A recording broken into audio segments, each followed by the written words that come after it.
As a kid, I used to visit a small burger shop called Steph's in the rural town in Utah where my grandparents lived. Steph's served great hamburgers, onion rings, shakes. It was a great little burger shop, and there was not a McDonald's in town. McDonald's would not have cared about Steph's or probably even known that they existed. There was effectively no competitive rivalry between Steph's and McDonald's.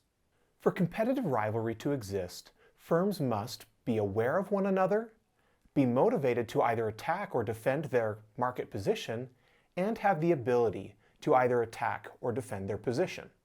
Awareness considers how much two firms likely know about each other and how each one could affect the success of the other. Awareness is often influenced by market commonality and resource similarity, which you can learn about in the video listed in the description. Basically, if two companies don't know that the other exists, there's not going to be much of a rivalry. McDonald's probably didn't know that Steph's Drive-In ever existed. And although the owners of Steph's certainly knew about McDonald's, there wasn't a location nearby, so it didn't really matter.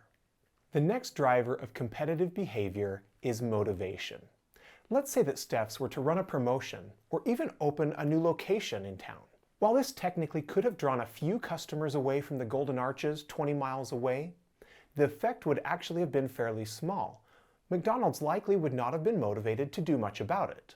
But if McDonald's were to open a new location across the street from Steph's, Steph's entire existence would be threatened. They would be very motivated to react if they had the ability to do so. And this brings us to the third point, which is each firm's ability to act or respond to the other. McDonald's could easily open a new location that would become a competitive threat to Steph's, but Steph's wouldn't have the same level of resources. They wouldn't have the ability to respond the way that McDonald's could. Steph's could be both aware of McDonald's and motivated to act, but lack the ability to do anything about it. For competitive rivalry to exist, firms must be aware of one another, be motivated to either attack or defend their position, and have the ability to either attack or defend their position.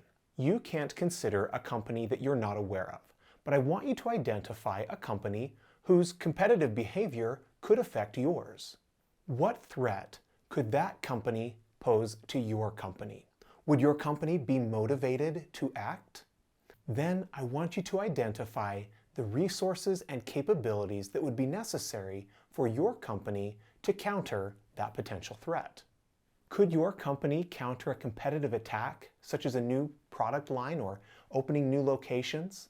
I hope that the awareness, motivation, and ability framework is helpful to you as you consider your company's relationship with its competitors. Have a wonderful day. Take care.